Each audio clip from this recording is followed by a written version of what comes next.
Welcome to another episode of What the Falafel. If you haven't already, please hit subscribe, whether you're listening or viewing, because it just helps everything. But I'm so excited to announce that we're here with a very special guest. He has been keeping us informed throughout the last couple of years and knows everything before everyone else does. It's Jonny Daniels. So nice to be here. Thank you for having me. Welcome. We've got a lot of ground to cover, but I'm also really worried that if we start talking about politics now, by the time it's released, it will be completely different. But we've just had some very big news in right now, as in there's been a whole meeting with Trump. Can you just tell us what is going on in the world, please? Well, in terms of what's happening now in Israel, we're kind of waiting to see the response from Hamas pertaining to this peace deal that Trump has quite brilliantly actually brought up. It's a 21-point plan that effectively ends the war in Gaza, brings the hostages back, and brings some civility back to the world. Everyone's agreed to it from the international perspective, which is a very, very big deal. All the major Arab countries, everyone from Turkey to United Arab Emirates to Egypt to Qatar, Israel agreed, and now we just have to wait for Hamas. And the hope is that the agreement comes very soon, and we'll see the end of this war, because it's enough already. Do you feel optimistic with it? There potentially. I think that we have to. A lot is going to come down to what Hamas really want to do with this. Look, they've been pushed right back to a corner right now. The Israeli army incursion into Gaza City has put immense pressure on them. There are very few Hamas leadership left. Those who are either in hiding in hospitals or deep underground. And for them, it's going to be a decision whether they want to live. And they'll have that opportunity as part of this deal to be exiled to a third country, somewhere like Algeria, perhaps. I thought you were going to say the UK. No. Okay. So that the chance to do that, or continue to die fighting, which is something that none of us are particularly interested in. So it's going to be up to them, and goodness knows what they'll decide. Reports from the last hour show that there is potential interest from them, but we know Hamas, and my feeling is they'll come back and they'll say, we will agree if A, B, C, D. And I'm not sure all those points are going to be willing to be negotiable from all sides. So maybe we see it, maybe we don't. Anybody who gives you a definitive answer is a fool. Do you have any idea of what those points may be? I mean, look, Hamas are fully aware that if they put down their weapons, it's the end of them. There is no Hamas without weapons. It doesn't work. And so I think that will be the main thing that they'll be concerned about. The only playing card they have left are the 48 hostages that are still being kept. So for them to give that up within 72 hours, which is what this deal enforces on them, will be a big leap of faith from their perspective that things will carry on in that order. So again, there's a reason for hope, but I wouldn't hold my breath.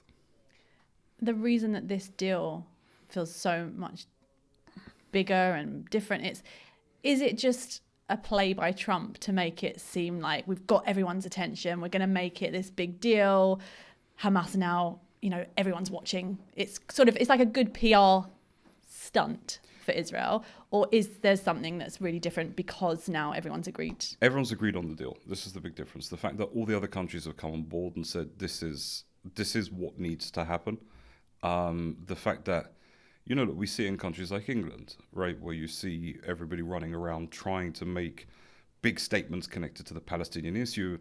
It's because of internal pressure that governments are feeling around the world as a result of this. That's because of mass Muslim migration to certain countries and internal pressure, extreme left-wing views. And so everyone has a vetted interest in this ending. This isn't a war that anybody wants to continue. And it also has taken its toll on Israelis as well. We've lost over 900 soldiers.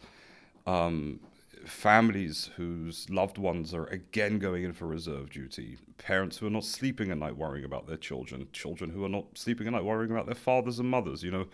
The want for this war to end is immense. And this deal really gives that opportunity to Hamas to end it.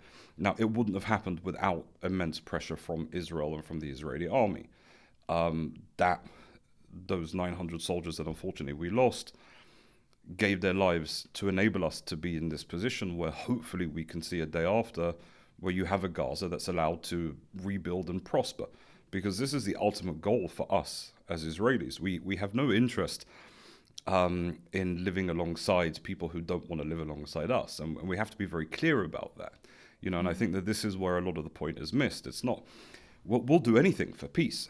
We've seen that time and time again as Israelis. When we had war with the Egyptians, right? We eventually gave back the entire Sinai Peninsula, which is a piece of land as big as Israel, to enable us to have a strong, lasting peace with the Egyptians, which we have until today. And we've done it so many other times as well. We even gave Gaza away in 2005 with this idea that if they have their own place which they can govern autonomously, there was this idea of land for peace, that maybe one day we'll get peace. Give them the land, let them build and prosper by themselves. And, people who are happy with their lives tend to not want to kill other people. And it was a foolish idea. It was a foolish idea because until the education changes very much inside of the Palestinian world, that it turns away from being this idea of living instead of us, as opposed to living beside us, then nothing will move forward ever. We're just prolonging this until the next time. And you also have to understand the region in which we live. And there's differences in societies, and this is okay. There's nothing wrong with that. Every society is different and has their own way of doing things. We prescribe to this idea of democracy as being the best thing that there is, and it's a good system. It's not a perfect system. We see a lot of craziness as a result of it as well. And what we see and understand from inside of the Arab world is there's a lot of tribalism. Inside of the Arab world, there's a tremendous amount of tribalism, tremendous amount of everything's a fight. Inside of families, there's a fight about power, about money, about this, about that. It's very much of their lives. It's a part of who they are. And until we understand that we're living alongside people who are like that, and they're willing to understand and agree to the fact that we are allowed to live alongside them too, then we won't see peace. And it will never come. What we can see is a continuation of a status quo. Perhaps foreign forces come into Gaza, pull Hamas back, and allow the civilian population there to live, decently under a control of whoever is in control, that not being a death cult. Perhaps we get to live for a few more years in peace and quiet. But this, it's possible though. Everything is possible. Again, you're never going to see an end to this conflict, really, because this isn't what they are, and this is the problem, and this is what people have to wrap their heads around. It doesn't work like that. We live in this world where one waves a magic wand and it's the end of every situation, the end of every conflict, the end of everything. This doesn't end, and this doesn't end because, unfortunately, it's the religion that they prescribe to. And the Islam that they prescribe to is not a religion of peace. And it's just quite simply as simple as that. And people in the Western world who feel that this is very far away and has nothing to do with them are going to wake up to a very big shock. We're seeing this already with significant... Again, this is not every single Muslim person. There are very, very good Muslims who do everything to live in peace and to integrate into society. However, we're seeing more and more and more of extremist Islam entering into European societies as well, taking over societies, and it is just a matter of years until you have countries that fall to that and are no longer Western Christian societies, rather Islamic societies, where women's rights won't be the same, where all the LGBTQ plus communities who cheer for them and march with them will find themselves stoned or hung. These are very, very, very difficult things to say, but it's truthful, and people need to be aware of that. That I do find bizarre, all these queers for Palestine.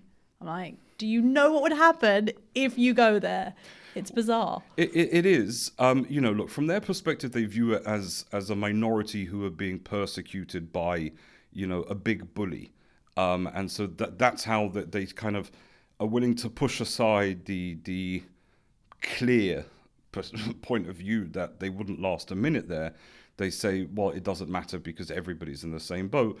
Again, they're going to get a rude awakening when it comes to them here. Look, Israel is a very open country, as you well know. The biggest gay pride parade in the Middle East is in Israel. In fact, it's on my street in Tel Aviv once every year. I know it's coming because I can't park anywhere, and the noise and the this and that, but fine, right? Like, it's good. Like, people should be able to live comfortably and happily however they want, which is how they live in Israel. In the Arab countries, it's just not the case. And again, the truth is that people are going to have a rude awakening. It's just a matter of time. I'm not going to pretend you're not terrifying everyone in England. There's so many conversations that I had, and you came to speak at Chigwell Shaw, and there were loads of us, and we kind of thought that was the most fantastic talk ever. And then we just lay there at night going, oh, do we need to leave? Do we need to go to Israel? And you're very clear that you're not sure about whether... Can you just... Basically what I'm saying is, do we all need to panic? Can you give us any hope? Or do we need to leave the UK really seriously? Honestly, it's a major concern for the Jewish communities, not just in England, but around the world. What we see right now in England is a country that quite simply is not comfortable to be Jewish in. This is the truth. Can we fool ourselves into comfort? Of course we can. Could we continue to live here? Yes. But is this a life that you want to live? Do you want to live a life where you have to look around your shoulder every 2 seconds? Do you want to whisper the word Israel because you're scared that someone's going to be angry or upset that you've said something that you shouldn't? Is this the environment that you want to live in, where the core of your beliefs is something that is seen disgusting by the rest of society? And this is what's happened in a lot of the UK, and this is a major problem. I see it. I was in town yesterday, right out in central London. I wouldn't wear my kippah.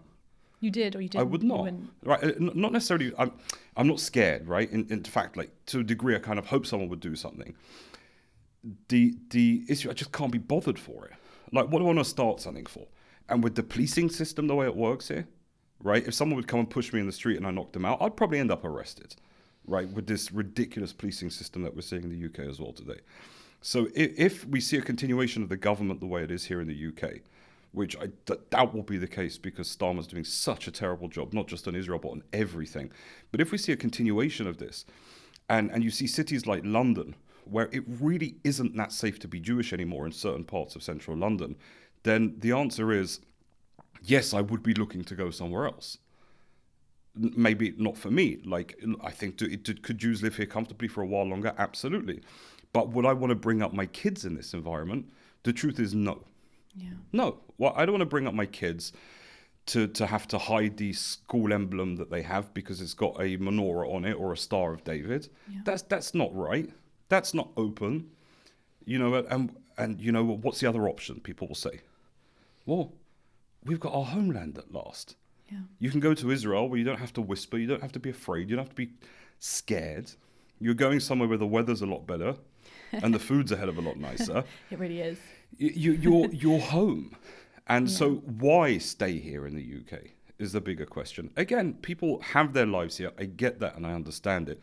But I definitely tell people to look at the option that one day they may have to leave. Because truly, if, you know, and we see this, I suppose, less in the UK and more in other countries. Belgium is a perfect example, right? Where the majority of the population is going to soon be Muslim, right? The majority of school kids, the majority of the names, you know, and the numbers are working against. And the second that you have a Muslim majority in a place like London, in a place like Belgium, it will not be safe to be Jewish there anymore. Quite simply, because they don't like us. We know this. And in that case, about the extremists though, because I mean, I'm just thinking, you know, my kid goes to a Jewish school, but there's loads of like Muslim teachers, and I just think, well, there must be hope for Muslims and Jews to live alongside. Or are you just like, nope? No, I again, absolutely. Jews lived in Muslim countries for a very long time, and you know, I have friends who are Muslims. Again, like I said at the beginning, it's not obviously every Muslim person, but take London, right, where you have a Muslim mayor. Right, Sadiq Khan, who has done nothing to protect the local Jewish communities, right, and allows these marches to go on every week against Israel that are threatening towards Jews, allows them to go in his synagogues, that puts Jews in fear. You know, this is someone who views things differently, right? You can look, it's enough to look at the new minister, right, who was brought in under the government, who turned around and said that, you know, Islam is the most important thing in her life before anything else. Well, I'm not entirely sure what level of Islam she prescribes to. I don't know her viewpoints on things. And to be honest, I wouldn't wait and risk it to find out. Like this is the honest and sad truth of the situation. Do I think it's immediate and people need to pack up and run away? I don't. But do I think that Jews, as we have for thousands of years, have a backup plan and an idea of if things get bad where we could move to? That I most definitely do. Again, the situation is not good as it is right now. Yeah. It just isn't. And it's not, initially I was worried about talking like this because I thought it sounded quite defeatist and it would bring a lot of fear to people. But the truth is it's realistic, and it's a realistic way to look at this. It just is. Again, things will calm down when the war in Gaza ends. I was going to ask that. Do you think it's just all because it's all over the news now? It's current. It's the trend to be anti-Israel. I mean, we had Dov Foreman on, who was saying very much that we need to have Jews in the diaspora. And also he works within the Conservative government, and he said it is going to be okay and we need Jews to stay, and it's sort of the not opposite view. So let him stay, Okay. is the honest answer. Look, again, if you want to experiment with someone else's kids, that's wonderful. I wouldn't experiment with mine. That's the God honest truth. My kids live in Israel, and I couldn't be happier. Are you not worried though about the army? Because I think, you've got girls and I've got two boys. And my kids are going to the army. My 16-year-old got her papers recently. We got papers for the army. I thought it was they were coming for me. I looked down and I saw her name, and I was like, oh my goodness. My daughter will go to the army and she'll serve, and I'm incredibly proud that she'll do that. Worried? Again, every parent is worried, but that's part of life.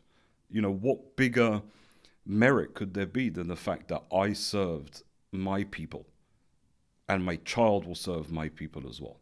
This is the biggest merit that we have as Jews today. Looking at it from a perspective of I won't move to Israel because my kids will go to the army, that says more about someone who has that perspective than it does.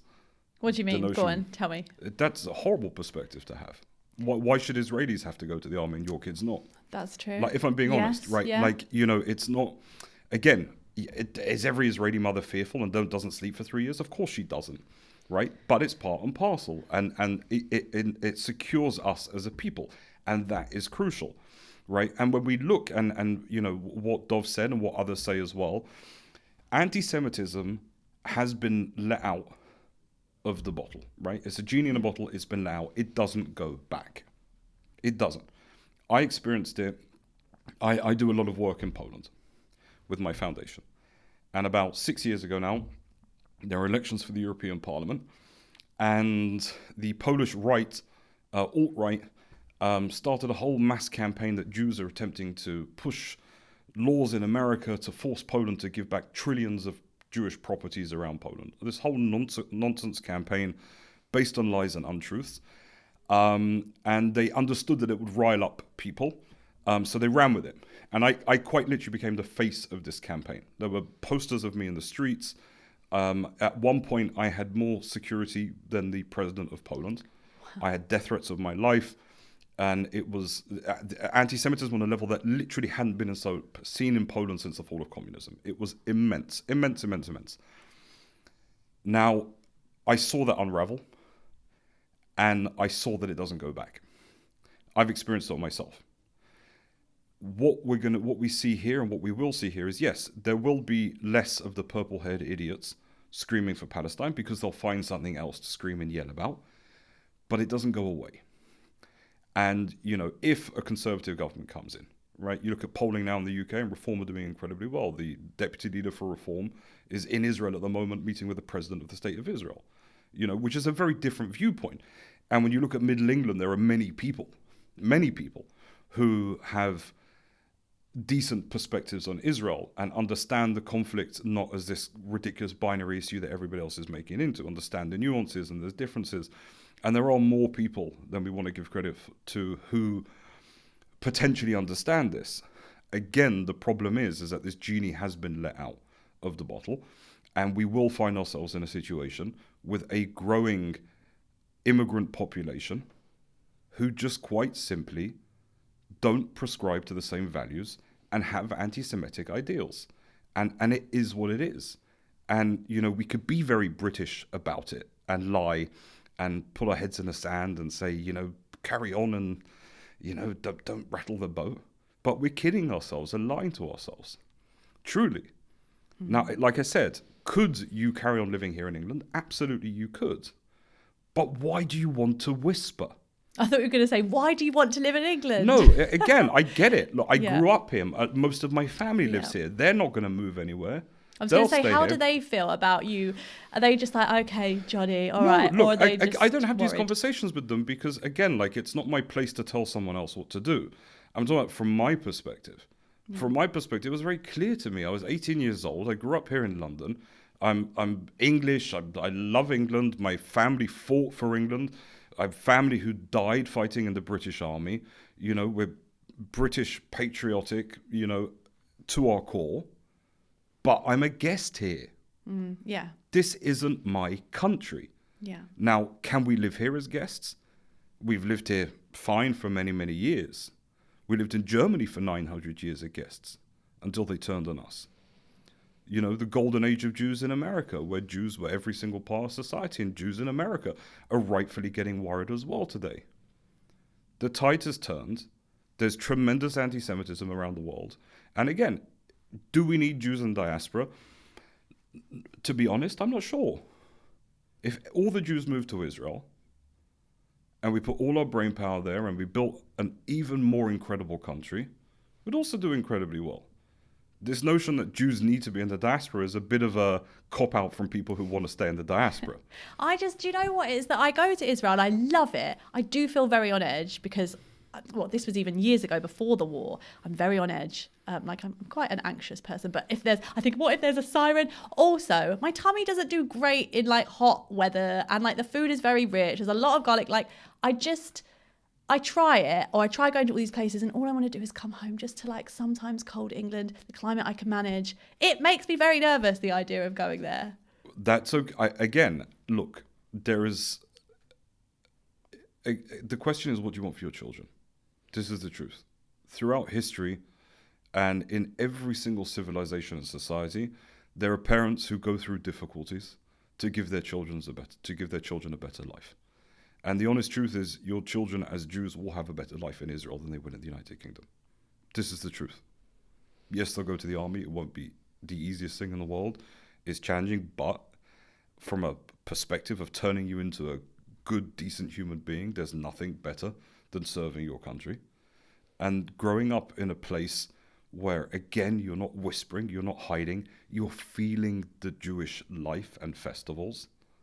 Right? You're coming up to Hanukkah and you're not seeing Christmas trees everywhere. I love Christmas. You're seeing donuts everywhere. Do you not right? but you not like a roast Christmas dinner, like, you know, not with the bacon, I don't do Yeah, that, yeah, but yeah. like the turkey with the stuffing. I Always get my kosher turkey. Yeah.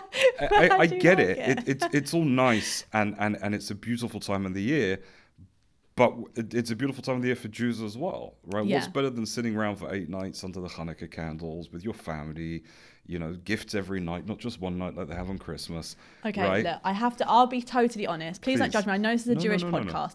I grew up, sorry, Mum, we did a little bit Christmas, not like Jesus Christmas. Yeah. Like, I didn't go to church, although I didn't go to a Jewish school, went to Watford, and we got to do carols. And I loved Good King Wenceslas. Like, I loved the carols, and I loved the Christmas. And I tried to get into Hanukkah.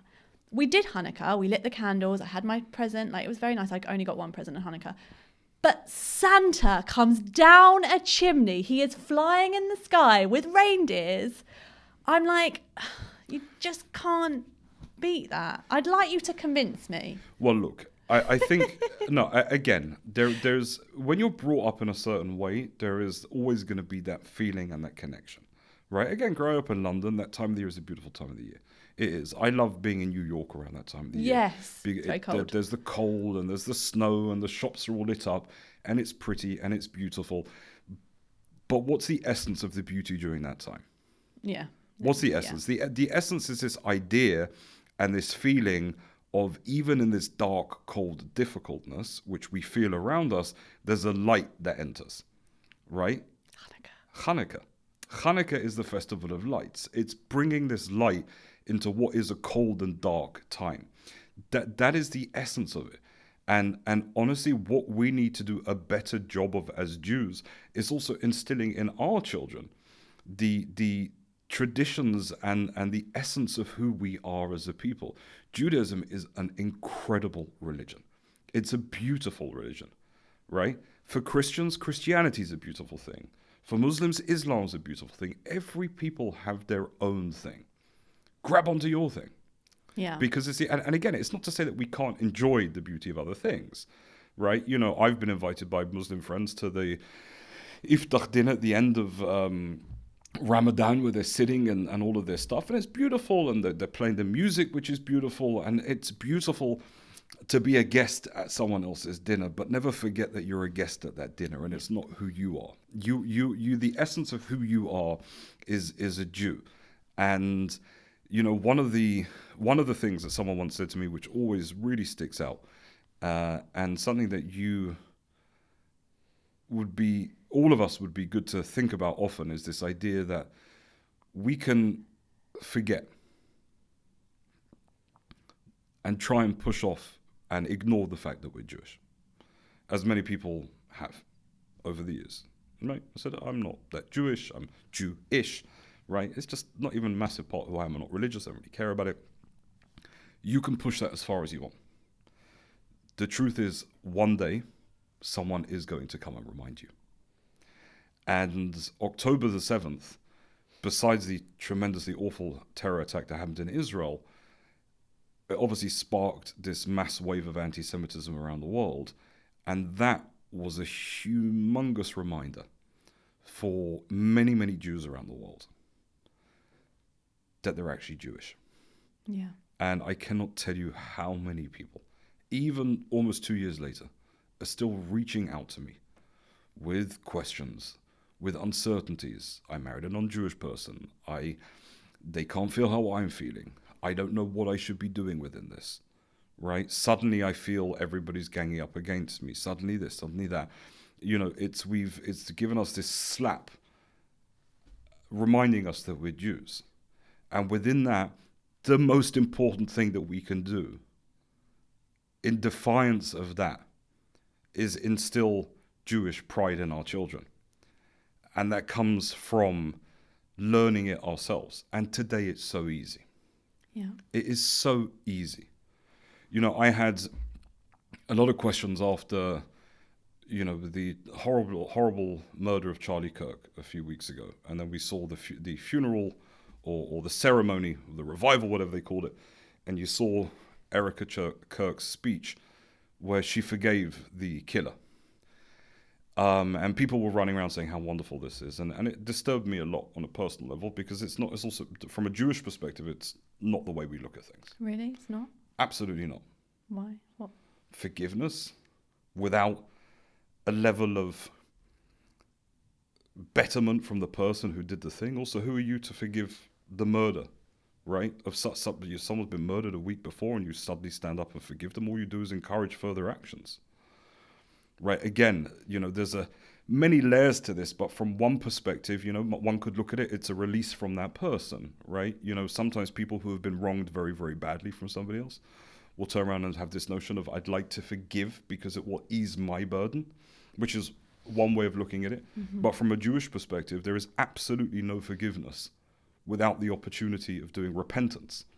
And as far as I know, the guy who shot him didn't repent, and definitely hasn't bettered himself since that happened. And, you know, and I thought about the thousands of Holocaust survivors that I've met over the years. And Edward Mossberg, whose number I wear on my wrist every single day, someone I was incredibly close with. I once asked Eddie about forgiveness. And I said, you know, because there were survivors who got up and said that we forgive the Germans for what they did. And I said, Eddie, what's your perspective on this? And he got real mad. And he said, only the dead can forgive. Who the hell am I to offer forgiveness? And so from this perspective, you know, there's many different layers of this, but, you know, the reason I kind of made this point is because even when I was attempting to understand a little bit better what are Jewish sources, like biblical sources to this, You know, back in the day, I'd have to go speak with a rabbi or find someone and open a book and attempt to understand. There's a slew of religious texts, and you know, where do you start? Right, I don't have that much time. Yeah. Open my phone. I went into YouTube. Yeah. I saw some wonderful talks from a slew of different rabbis of all different Sephardi, Ashkenazi, Hasidic, Litvak, all different kinds, Rabbi Sachs, and all different people talking about this notion, and was able to kind of form my approach and idea based on learning from everybody else. And I did that when I was driving because I just listened to it on YouTube. So the point is, today you have no excuse not to get closer to your Jewish roots. It's very easy with mediums like YouTube, where you can literally jump in and read that. But this is the essence of how we fight back as a Jewish people. It is being prouder of who we are, because we are amazing. The Jewish people are an incredible people. What we have given to the world, and to be honest, undeservedly. They don't deserve what we've given them because of the way that they treat us. But the world would be so much worse off if not for Jews. Half the illnesses and sicknesses wouldn't have been cured. Right? We probably wouldn't be sitting on this podcast because half of the electronics that go into these things wouldn't have been made. We wouldn't be using our phones and messaging each other. Right? We wouldn't be drinking clear tap water. When you look at the goodness that Jews have given to the world, you understand how much pride there is in being a Jew. And when you understand that and feel that deeply inside of you, who cares what someone's going to say? Yeah. But bring your kids up in an environment where they can have tremendous pride in who they are. And again, when you bring them up in a place like Israel, where they don't just can feel that pride, but they can walk in the streets clearly proud of who they are, what's better than that? Because what you're going to do here, you're going to instill your kid with Jewish pride and then tell him to, hide his blazer because someone might punch him on a bus. Yeah. Which happens. It happened in my day. Yeah. It happened 25 years ago when I went to school around the corner from here. There was anti-Semitism. Where did you go? Went to Hasmo. But how much worse is it today? Yeah. What on earth would you want to bring your kids up in that for? Let them live amongst their own. For 3,000 years we've been praying towards Jerusalem. Now you can go. You've got no excuse. Do you work on commission? Like Aliyah? It's just my internal belief. It's truly I've signed another one up, everybody. It's truly just my internal belief. Yeah. Again, it's not to say that everybody has to do it, and I understand that people can't do it, and people have elderly parents or grandparents or whatever it is. I get there's many, many reasons for this. And I'm not mad with someone who doesn't do it.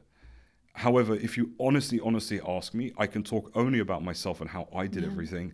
And I can tell you how proud I am of the fact that my kids grew up in Israel, that we live in our homeland. My kids are third generations living already in Tel Aviv.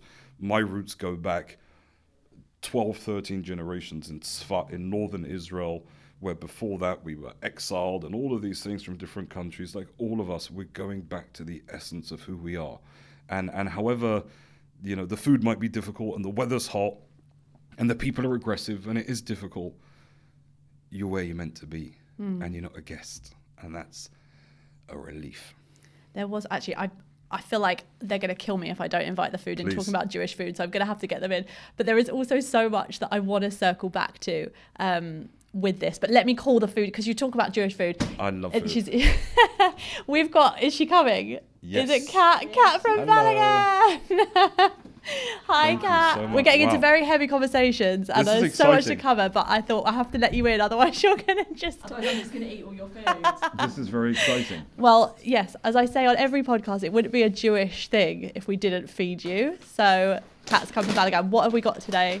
So the story is, Jodie texted me yesterday and said, Johnny's coming on, can I have a hummus shawarma, falafel and side salad? And I was like, I don't think so. I know Johnny better than that. Yes, you do. I've So eaten there you- before. I love Balagan, actually.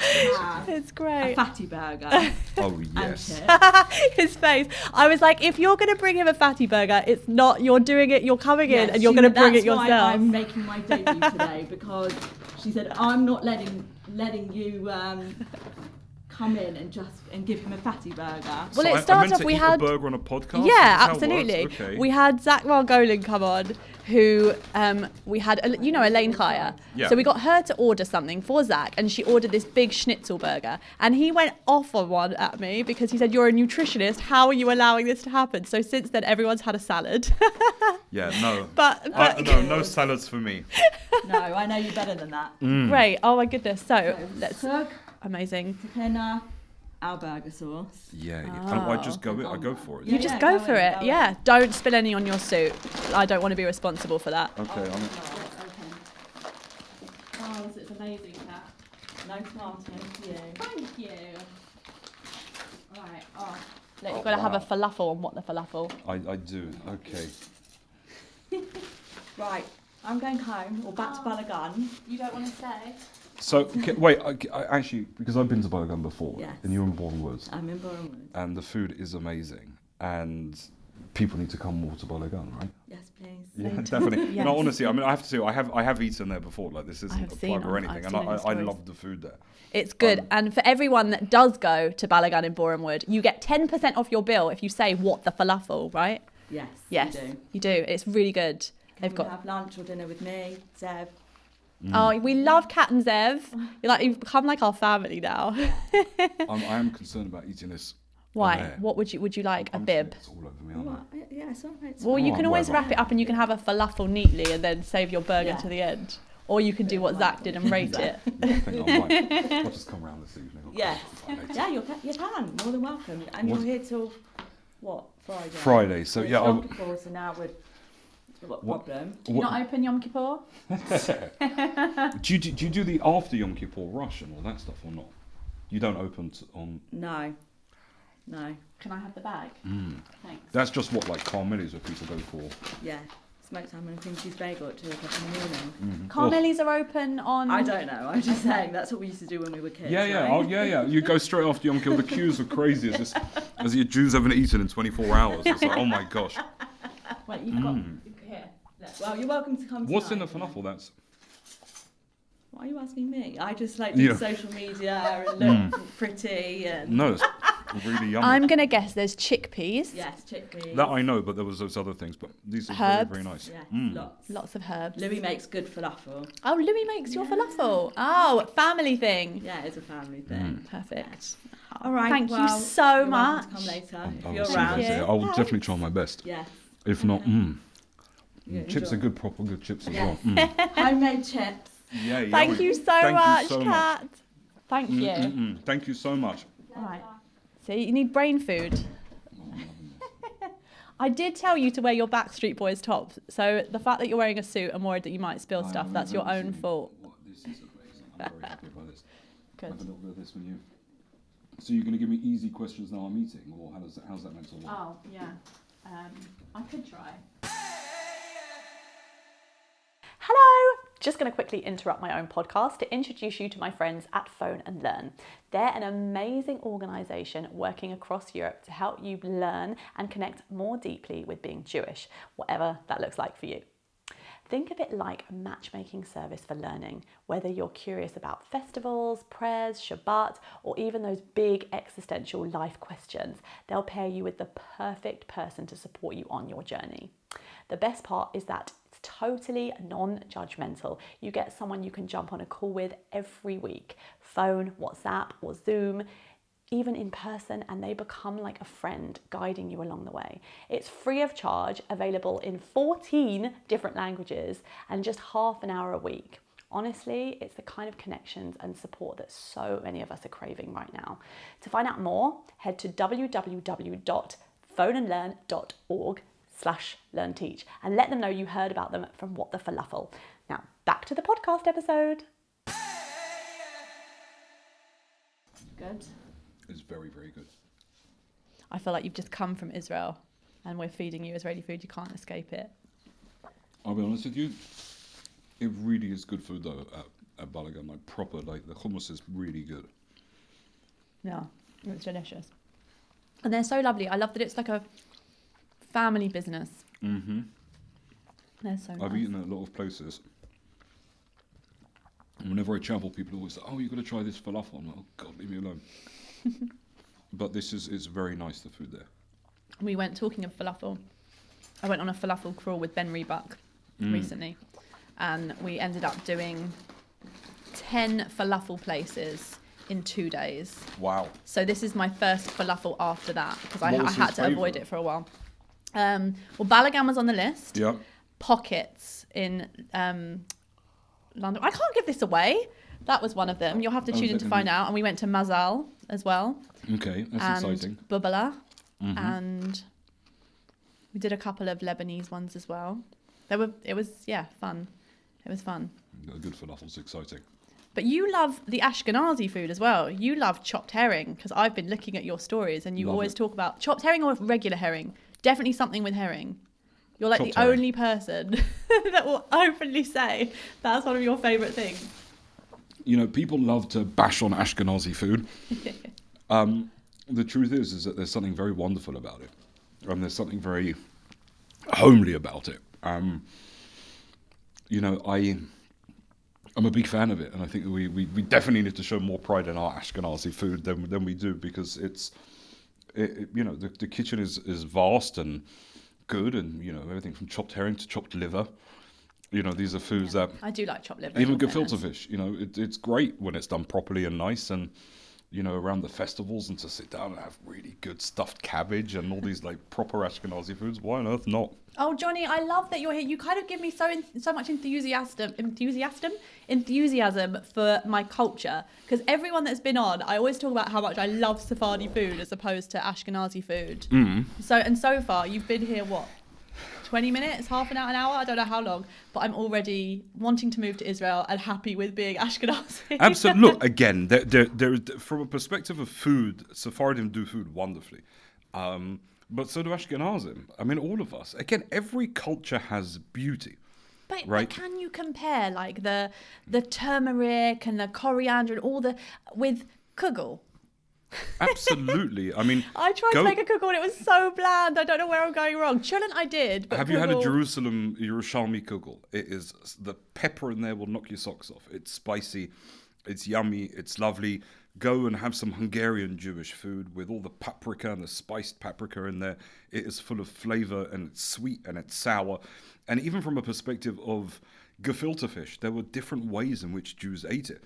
You had Jews from Lithuania who had quite a bland, kind of bitter gefilte fish, because that's kind of the way that they lived, a very straight and harsh and simple life. And then you looked at the Jews from Poland, and it was just packed with sugar and very, very sweet, and it was a difference in a perspective and the reality in the way they looked. The Hasidish one was even sweeter because of their lust and love for life, and everybody does things differently. And you have to, you see, this is the thing, is I've traveled to many, many countries around the world. I think I've been to almost half the countries in the world by this point. And in traveling so much, you understand the incredible beauty in every single culture. And truly, every culture has beauty to it. It doesn't matter where you go. There are wonderful things to learn from everybody. Everybody. You know, I think the biggest gift I've given to my children is travel. And I travel a lot with them. And the summer before last, we were in Thailand and Japan and the Philippines and all over. And, you know, for them to see the different cultures and experience these different cultures. And even there, like, you know, you go some places. I was in India, for example. The food was so spicy. You know, like I'd go down and I'd say, I gave the guy like $5, which is a lot of money there, and I was like, please, give me like not Indian spicy, right? Like relaxed spice, because I can't do this anymore. And I'm still sitting there over like omelets, dripping with sweat because of how spicy it was. Yeah. But the point is that that's a beautiful thing to experience, and then to come back to your own food and your own comfort within that. You know, and again, look, people love bashing Ashkenazi food. It's complete nonsense. Like everything else, we need to be very, very proud of who we are, and even proud of our food, because there's a reason. Like it's good food, and it's what beats a proper chicken soup. Oh, that is true. Yes. Yeah, I do love a chicken soup. Jewish penicillin. Well, I posted something on Instagram saying it's Jewish penicillin, and some Italian girl goes, we call it Italian penicillin. And my whole life has just been shaken. I don't know what to believe anymore. I'm very confused. Well, I think the Jewish one is often with matzo balls. I think that's our twist on it. But every culture has soups, right? So we give it a slight health issue. Yeah, it's the same with like, is a falafel Israeli, or is it Lebanese? Is it this? Is it that? Well, we stole the food, right? It's everybody's. It doesn't make a difference. It's all nonsense. This isn't the kind of thing that any of us should spend any of our time talking about or worrying about or thinking about. You know, we have much more important things to do in our lives. We have very limited time on this world. Very limited. And, you know, do you really want to spend that time worried about nonsense? Or do you want to take this time and figure out what on earth we do with it all? Right? You know, we come up to Yom Kippur, like, you know, you look at this understanding of the fact that we're created by God to do something in this world. And we are. Like, so what's the purpose? You're going to wake up and go to work every day, make money, and come home and go to sleep, be too tired to do anything, and just carry on and again and again and again until you get to, you know, get super excited about, you know, retiring and then, you know, fading away. And like, what kind of life is that? What good are you doing? What difference are you making? And I think that, you know, if we all spent a little bit of time looking at how we better ourselves and better the environments around us, things would be so much better. People are so consumed with nonsense and with hate and with who's got time and space for this? Yeah. Well, I actually don't know how you do it, because you're replying to messages, you're giving everyone so much of your time. How do you stay sane? And like, how do you switch off from your phone? How are you living your best life, but also being, I mean, so many people I speak to are in these doom scrolls and they see social media and they're sucked into all this hate and the politics and everything. And you're in the thick of it. You are putting yourself on the front line of this. How are you looking after your mental health? That sounds like such an interview question. Tell me, Jonny. No, but I am curious. It's a great question. And the answer is very, very simple.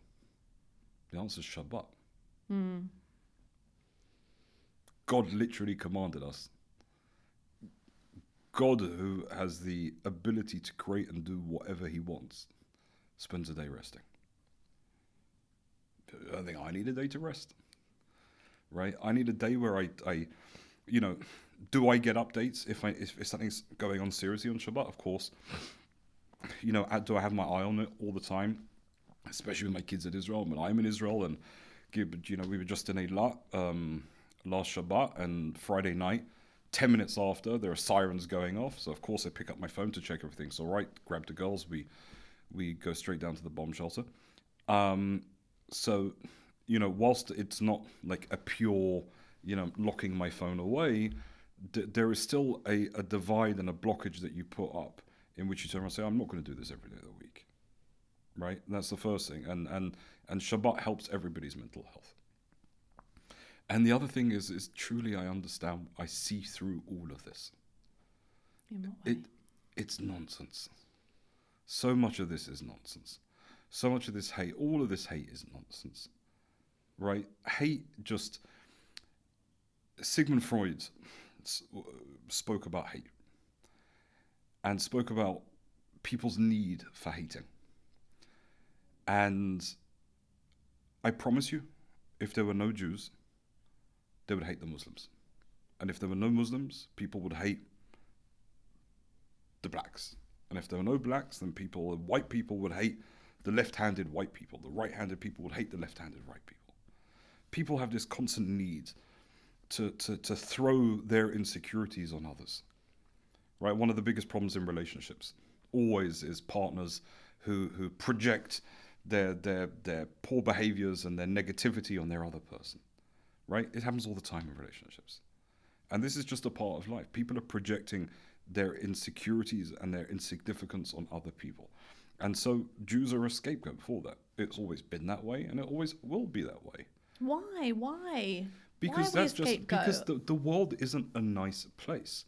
People aren't inherently nice. Like this is a massive like misconception. There are bad people who think bad things. And there are people who are crooked, and there are people who are bent, who can't see straight from straight, and who can't understand what the situation is. And they look at their miserable, useless lives because it has no meaning as substance, and they throw it on someone else. That's all it is. But and it's why just the Jews? My mum used to say to me, you know, when you'd be at school and someone wasn't nice to you, she'd be like, they're just jealous. And I didn't know whether it was just like a mum pacifying like a daughter, they're jealous. But you sometimes say this, people are jealous of the Jews. But I think, are they? Or is that, I think with all of this stuff going on, firstly, it has turned me to religion. And I have been looking up on my phone. It's very exciting. Like I've discovered a lot about festivals and they are amazing, and Shabbat. Yeah. But, and I think I've distracted myself completely from this sentence, there's just, like, there were points where it got me to wake up and go, well, do I need to, like, is there something wrong with the Jews? Are we just a really bad tribe, people? And has everyone got a point? And it still kind of flickers into my mind sometimes because I think, well, is that just a fob off by saying people are jealous, they're going to hate us because of it? Look, one of the things that drives me really crazy is that when you see people, you know, and again, I understand it. Look, it's enough to look at the situation in Israel now, right? And to see Jewish people say, well, you know, Israel should just do it differently. Why didn't Israel do it like this? There's a reason why everybody across the political platform in Israel is in agreement of the war in Gaza the way that it's being held, right? And is in agreement of, you know, again, not everybody, there's obviously some extremes. Even the opposition in Israel aren't really coming up with an opposition or a difference in the plan of how things are meant to play out. Right? Trump's plan, everybody agreed with. But if you're a Jew in the diaspora, you can be sucked into this narrative of there are problems and there's difficulties and there's things and if only, because of the way the media constructs everything. You have to push that aside. And you can't look into and delve into that nonsense. And when it comes back to being Jewish and is there a problem with us? Why does everybody hate us? This is if there were podcasts 1,000 years ago, you would have been asking me the same question in Russian and Polish and Moroccan and Aramaic. Who knows? You'd been asking me the same question 2,000 years ago in Aramaic, right? Because this is a question that's been asked for centuries. And is there a level of it that's jealousy? Well, yes, there is when we see, you know, people talk about Jews control this, Jews control that, Jews are this, Jews are that. We don't control anything, right? Do we work very, very hard? Is there incredible work ethic in Jewish households? Yes. How does that happen? Because of Shabbat, because of this pushing to read, because of this idea of bettering oneself that we subscribe to as Jewish people, that we comes through our families. A family unit is crucial to building a productive society. As Jews, we have this. We work on this. This is part of who we are. And there's merit in success. So do we see success from Jews? It's not because we have a higher IQ than anybody else. And it's not because we're, you know, there are Jewish thieves, there are Jewish criminals, there are Jewish idiots. There's every kind of Jew, right? But when you look at why, you know, anti-Semitism comes, is some of it jealousy? Yes, it is. And is some of it just simply projection of people's miserable, crappy lives on us? Yes, it is. And when what we see today, you know, again, like the whole world is just on Israel. It's like, are you kidding me? Right? People are being killed everywhere in every single war. And you have this obsession with this one tiny Jewish state surrounded by 50 odd Arab states. Leave us alone, right? But it's not going to happen, right? And if you really look at these world leaders, especially the European world leaders who are pushing Israel and, you know, declaring a Palestinian state, which is never going to happen, and all these other things, you really sit down with them. You say, what on earth are you doing, right? As someone who sits in security briefings, right? And you see what's happening on your streets and you understand the threats that you have in your countries. Do you believe this? I promise you that none of them do. They're doing it because of political pressure and because of votes. And in a place like the UK today, where a Muslim population outnumbers the Jewish population by far, that vote's always going to be against us. Because if you want to get re-elected, you're not looking at a small percentage of the population worried about them or even doing what's right. And I promise you that none of these people think that it's the right thing to do. Beyond stupid people, none of these people think it's the right thing to do. So would your average person who's sitting around and watching the news and taking it as gospel get sucked into that? Of course they will. And it makes sense.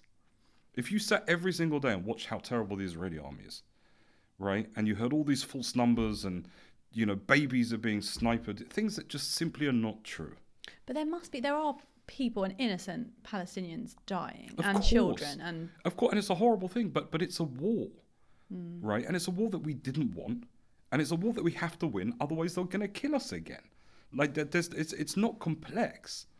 There's a group of people who try to kill us, and who have said they're going to continue trying to kill us.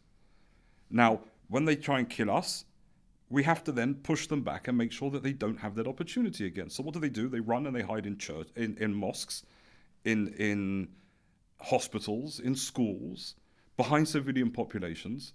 So we have to fight them, unfortunately, in an arena that is not fair. And again, in a perspective, from their perspective, to die fighting for this cause, even if it's a kid, they're going to heaven, so they don't care. It's a different mentality. It's not a Western mentality. For them, a death by the hands of an Israeli soldier, is an ultimate goal, right? Because they go straight to heaven. It's impossible for a Western person to stand. So within that environment, you have to fight. You don't have a choice but to fight. Look, do you think Israel wants to go into this war? Do you think we want our soldiers to die? Even just based on our soldiers. Like this idea of genocide. If we really wanted to genocide Gaza, we could have done it a million times over. Just drop bombs on it. We have it. We could do it. Just wipe everybody out. Who cares? If that's what we really wanted to do. We don't want to do that.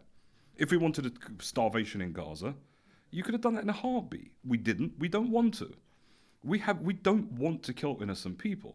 And even if we're really look at this from the most selfish perspective.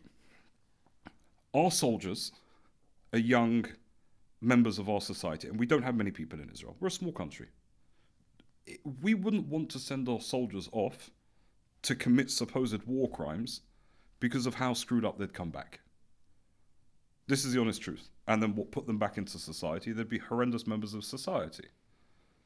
Right? So even from a perspective of just making sense, none of it makes sense what people are saying about us. And so yes, innocent people are dying, but it's a war, and it's a war that we didn't start, and a war that we didn't want. We gave them that piece of land in 2005, and we said, go for it. We saw them building tunnels, we saw them doing all these things, and we said, okay, so keep it in there, right? Don't come into us and do things. They loved rockets, we pushed back. We didn't start a war with them. We tried to let them go at it again. We hoped that they'd get on with it, and they never wanted to. All they did was continue this fervorous hatred of us as people living in our homeland. So what we're meant to do? yeah. Like, it's sad. We're like, believe me, look, again, I served in the army. You speak about kids going to the army. I don't want my kid to have to go to the, if my daughter, and I think about the fact that she's 16 years old, she's got 2 years left of school. And I think about the fact, okay, say she was born in England, right? 18, she'd have a gap year, maybe she'll come back, she'll go off to the university, and she'd have it much easier than having to go and, be in the army for 2 years as a woman, and only then start her life. Right, and she's talking to me about maybe wanting to go into different units. One of them is a combat unit, and we spoke about that. Can you choose? You can have preferences. Okay. And if you have a dad who knows people, it helps. So she'll go where she wants to go. But I think about that, and I wish that she didn't have to spend those 2 years doing that. Now, will she do it? Yes. Am I proud of her for doing it? Absolutely. But if only. Imagine all the money and intelligence and effort we've put into defense. You look at these space lasers that have just been built by Israel, these lasers that shoot down rockets, or you look at the Iron Dome, or all these other unbelievable technologies that Israel's built from a defense perspective. Imagine if we would have put that into healthcare. Yeah. Right? There wouldn't be cancer anymore. But we can't because people are trying to kill us. And so, again, it is what it is. And we have to understand the root and the cause and the essence of this. And this isn't a war that is based on land. It's a religious war that's being waged against us by Islamists. And people need to understand this, because again, we are the front of this. And the second, it won't happen. But if they were to be able to finish us, they'd be straight after them next. And whoever doesn't realize that is a fool. It's a lot. How do you get your information, Jonny? Can't tell you that. Why? No, look, I we all want to know, like, how do you know everything before everyone else? I spent a long time doing this. All of us have our expertise in different fields, right? Yours as a nutritionist. If I couldn't sit here and talk about nutrition whilst eating my chips and burger, again, that's not a field that I understand at all. This just happens to be a field that I understand. But you know it before everyone else. You seem to get all the information. I just see it pop up. You're about to hear all of this. I wouldn't be able to do that, even with nutrition. I don't know everything before everyone else knows. I'm not sure I know everything before anyone else knows. As much as, again, when you're... if I come from a political background. I worked in the parliament for quite a few years. I also spent time in the army. And so you're able to look through a lot of the nonsense that's surrounding stuff. Right? You can see this too. I view things in a different way to other people perhaps view things, and understand things maybe in a slightly different way. Okay, you're not going to tell me your sources. That's fine. Talking of the army, you were a paratrooper in the army. Yep. What made you? How did you get from Edgware? Yep. Up in Edgware, and suddenly you're a paratrooper in the Israeli army. What was your journey? From a very early age, Israel felt like home. I mean, I think I've said this before. I was maybe 7 or 8 years old, and I was walking in Tel Aviv with my grandma, and the same flat I live in today. And we're walking down Central Street in Tel Aviv, down towards the beach, and I was holding my grandma's hand. I said, "I want to live here when I'm older." She said, "Remind me in 10 years." And I think I was 17 or 18. I said, "Do you remember?" She said, "I do." And it always felt like home to me. It never. Look, I grew up understanding my grandfather's family were originally from Israel, and they had to escape. They ended up moving to Australia. My grandfather grew up with stories from him about growing up with anti-Semitism in Australia. My dad grew up in East London. I grew up with stories from him about growing up with anti-Semitism and understanding what that was like. And it never made any sense to me that, well, what the hell would I want to surround myself with people who don't like me for when I can just go home? And from a very young age, Israel felt like home. And from a very young age, the idea of serving my people in the army was like an ultimate goal for me of what could be better than this is like the ultimate Jewish dream, right? What could be better? And I remember the Shabbat before, one of the Shabbats before I was meant to go to the army, I went to shul on Shabbat in the morning, and I left the synagogue, and I saw an elderly man outside, and he was looking at a piece of paper. And I was like, "Where are you going? And you okay?" And he said, "Yeah, I came to say Kaddish, the memorial prayer. I'm going to go home, but I get a bit confused. This is my address." I was like, "Of course I'll walk you home." So I remember taking him hand in hand, and I'm walking him back. And I hear immediately that he had this heavy accent. And I said, "Well, that's an interesting accent." I said, "Tell me your story." And he said, "Yeah, okay." And he said, "Look, long story short, he was born and raised in Poland. And his whole family, the whole village, the whole shtetl were taken and shipped off to Auschwitz. And he was standing in line to the horrendous Dr. Mengele, who would decide right to left, people would live or die. And he was standing there as a young boy with his twin brother. And Mengele saw them and smiled. I said, "You two with me." And they were operated and tested on by the sadistic Mengele. And as part of the testing, they were injected with different liquids. And this man had a pronounced limp even in his old age. And he said, "You see me limping?" I said, "Yes." He said, "This is because of the fact that I was injected with kind of a liquid metal in my leg. And it sort of impacted me up until this point. And my brother was another kind of liquid, and he was actually okay, and all these other experiments. And miraculously, they both survived Auschwitz. The war ended, and they ended up going back to the village that they came from to find that everybody had been killed. They were completely alone. So where did they go? There's nowhere for Jews at that point. This is 1945. The state of Israel isn't going to be announced for another 3 years yet. But they knew they wanted to go back to the Jewish homeland, towards Palestine. So they get on a boat and find their way. They end up getting determined by the British in Cyprus in a determined camp until they were allowed to enter Israel. And at the call of the recognition of the state of Israel, the independent state, the Jewish state, they get on a boat from Cyprus and head in towards Israel. They don't know anyone. And immediately Israel was attacked from all sides. All the Arab armies attacked Israel. So these two boys, now in their late teens, did what every young boy did at that time and went to sign up for the army.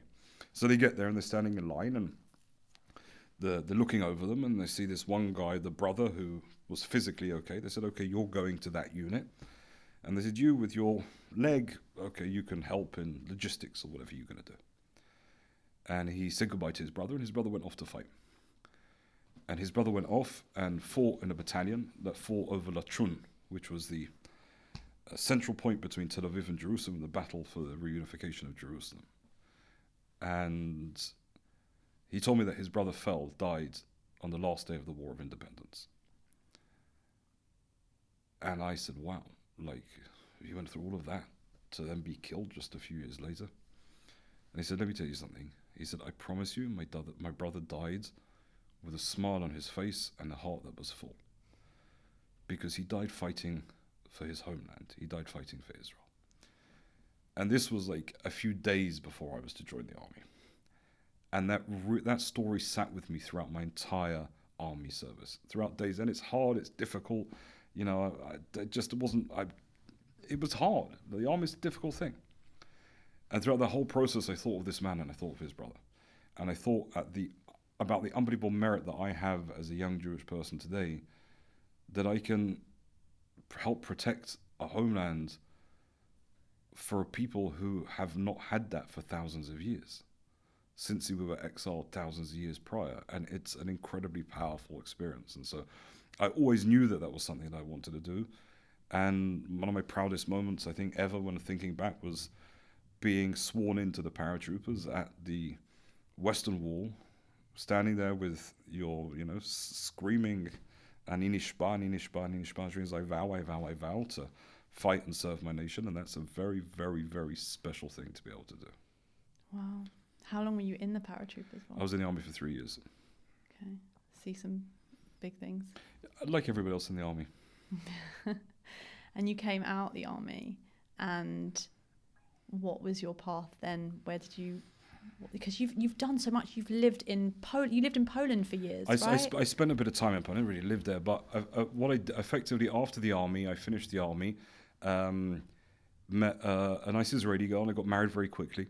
I was 21 years old when I got married, and I had kids super fast.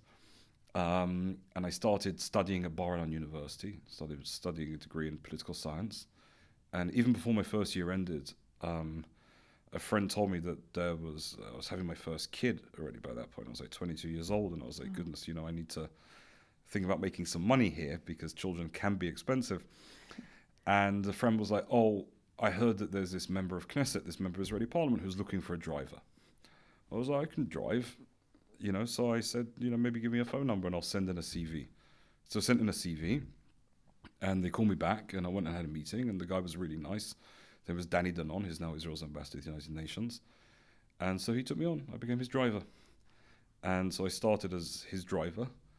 Very quickly, I became basically everything. So it was often many, many days just me and him in the car together. And that were long days. I quickly sort of left university, and the days were from... I'd pick him up at his house at 7, 8 in the morning, and we'd be going to the parliament and then to meetings and different offices and government, ministries and all these things. And you end up getting home at 11 o'clock at night. And that was my life for maybe 4, 5, 6 years, like quite a long period. With the young babies as well at this point. Yeah. And we had the kids and I say young babies, you're lovely girls my now. My beautiful girls. Yeah, they were a baby at that point. Michali was born then, and then Eddie a couple of years after that. But yeah, at that point I was working very long, hard hours in the parliament, and that was really an incredible experience, and it gave me an opportunity to learn a huge amount, to see how things work behind the scenes, and also to gain, I suppose, invaluable relationships that have lasted till today. That's where you get your information. Partially. And then after my time in the Knesset working there, it was hard because even with all those hours, you're on a government salary. I was making, I think, about £1,000 a month or something. So it wasn't great money either. So I pulled away and started my own sort of little consultancy firm. And at the same time, opened a foundation and kind of worked on those things together up until October 7th, really. I was wondering what you were doing pre-October 7th when we all seemed to just find you and flock to your pages. So the foundation, I'm just trying to work out, because when did you live in Poland before you found your Israeli woman and had children? Was that before? No, it was about in 2014 I held an event in Auschwitz with the Knesset, a very, very big event.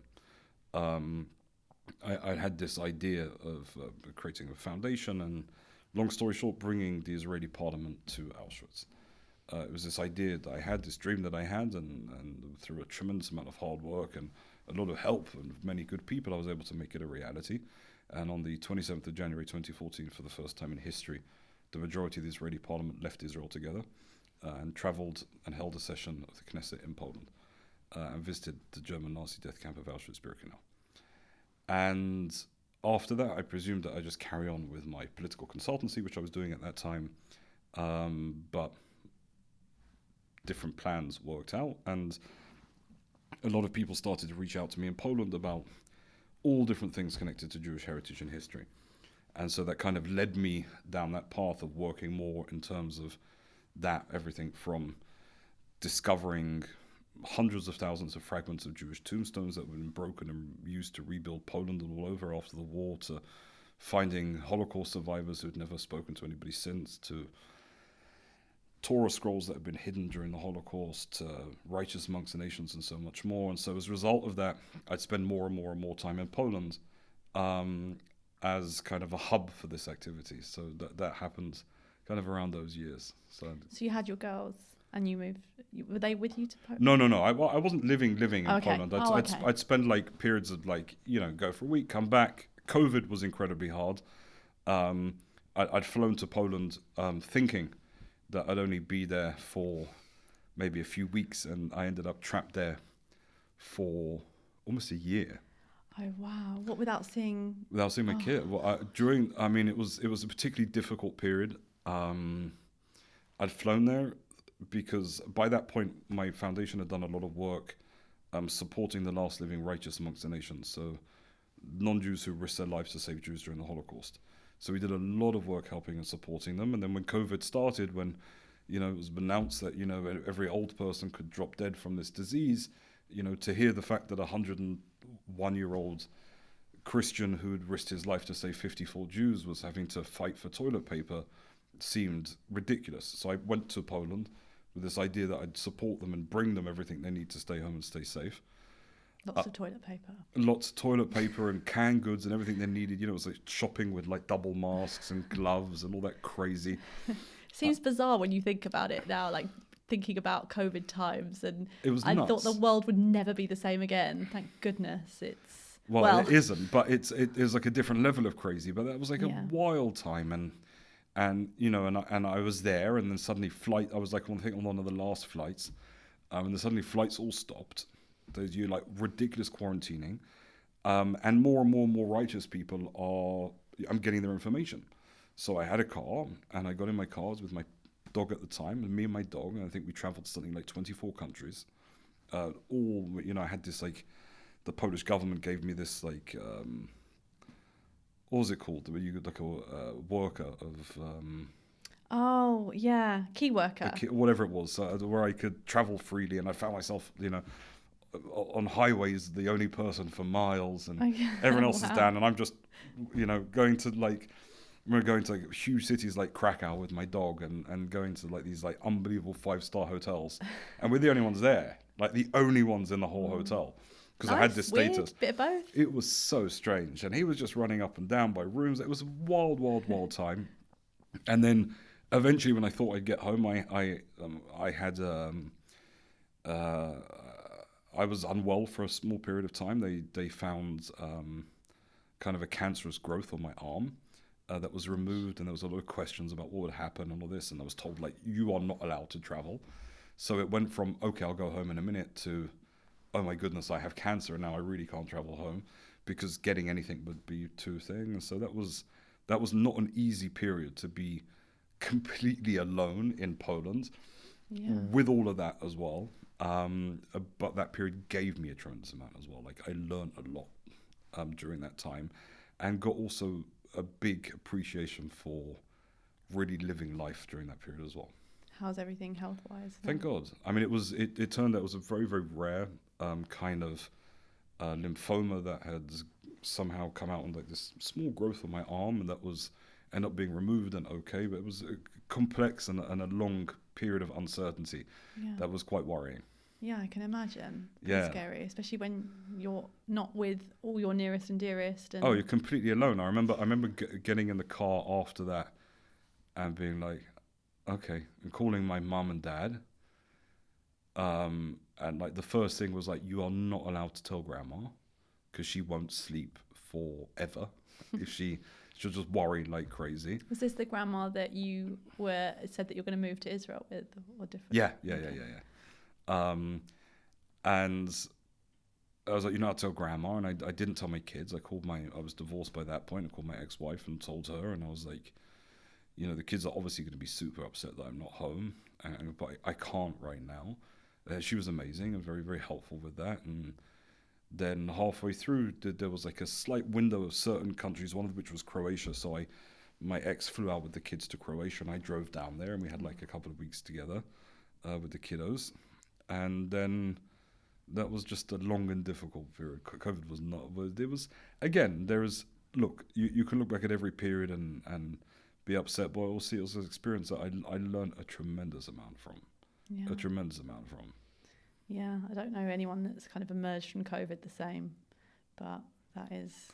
Look, again, everything in life is a perspective. I remember, I think just very soon after I got they diagnosed me with this cancer, and it was like a very scary way that they did it. Like the doctor like called me up, is like, are you sitting down?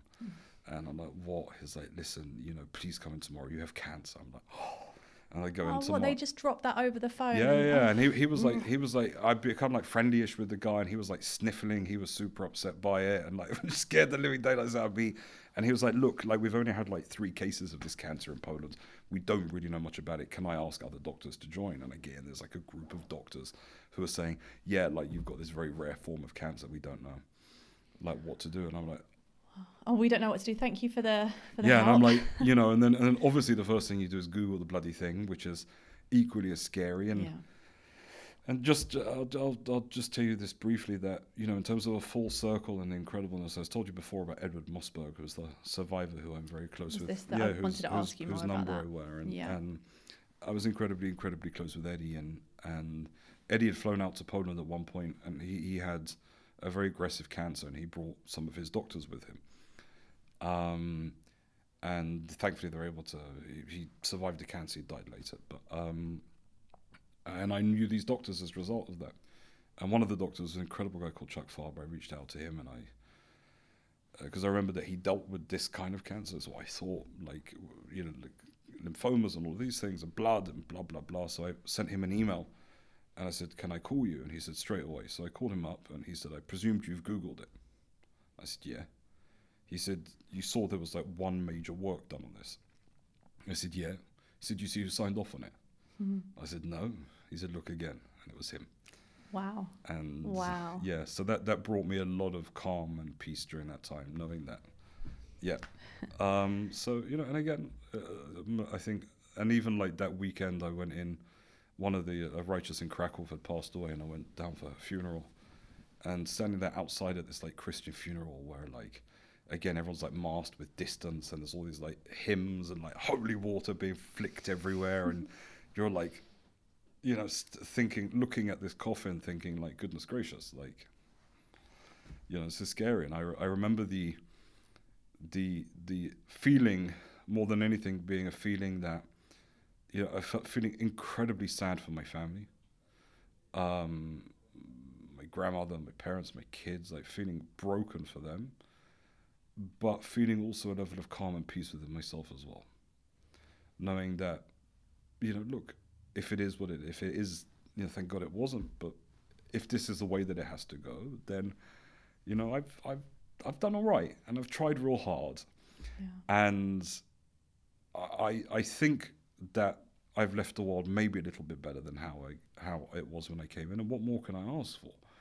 And when you kind of get that wake-up call and really able to understand that, it brings a direction of life to you as well. And so when you get to periods like this where things can seem a bit overwhelming and difficult, you always have to pull back things into perspective and understand that, again, there's a greater picture than us.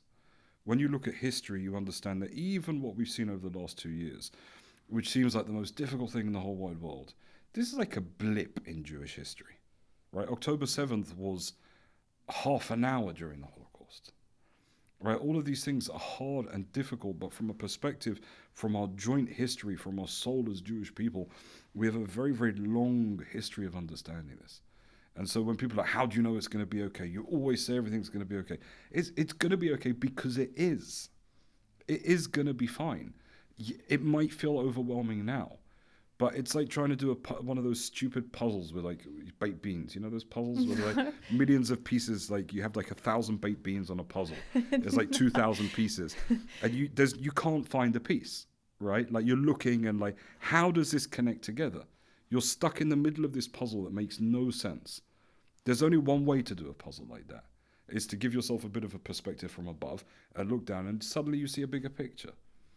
And if you're able to pull yourself back and look at the bigger picture, which is that we are part of this incredible nation that has this unbelievable history and even more incredible future ahead, that we have this small role within that, that's an amazing thing. And what's our role? Our role is to have children and to build Jewish life and to create Jewish pride and be active and decent members of this society and better ourselves during the process.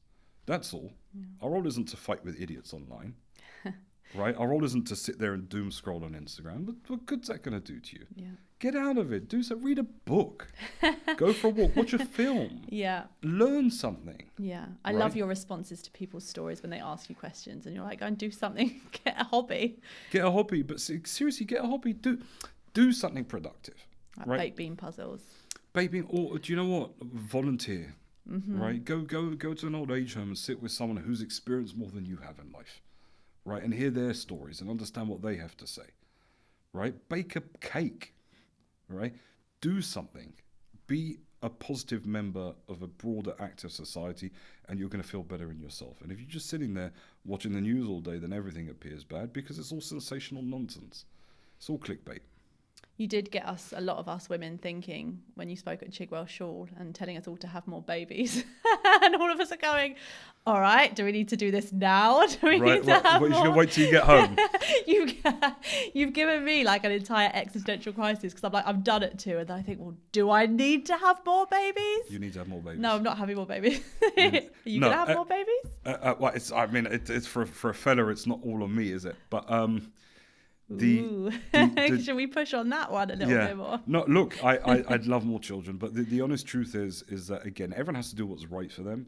But if you are in a position where you can have more children, have more children. This is the honest truth. Again, and look, there's nothing worse than bringing a kid into the world who you don't want him there. Like, I don't suggest anybody doing it based on like a feeling that they must. You have loads of babies turn up on your doorstep. This is your fault. Yes, goodness gracious. There are many different ways. But no, there are many people that have reached out and told me that they have had children because of stuff that I've said. Oh, wow. Yeah, and I do think it's important. And what greater gift is there than bringing life into this world? Yeah. What greater gift is there? Like, how beautiful it is to see kids growing up and to see this growth and to know that you've impacted this life and and like there's nothing that fulfills my heart with more pride than watching my kids.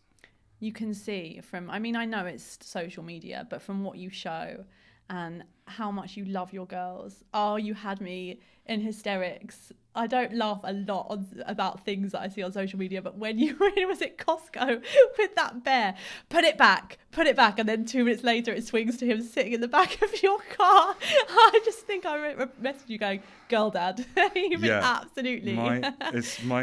especially my youngest, she has me wrapped around her little finger. And yeah, we were in Costco in America, and they came up to me with this ginormous teddy bear, and she was like, "Dad, I want it." And you know what? Again, you live life once. And if you're not going to have stupid and fun experiences throughout that process, then what's the point?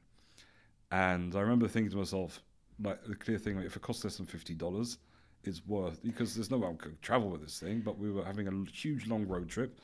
I was like, fine, we'll figure it out. She like, and they go off and come back with it, and then they turn out. I'm like, what have you done?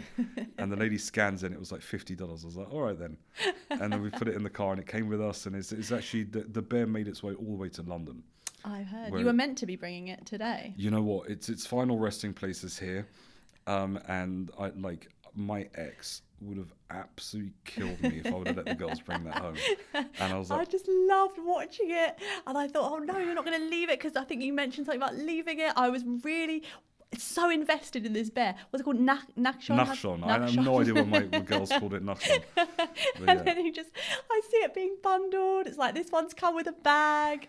It's great. It was amazing, and like, again, these are experiences that you have to have with your kids, right? And this is also part of it. It's not easy being a divorced parent, right? You know, because it comes with its own level of trickiness and all of that. But being a parent who's even not divorced is difficult as well.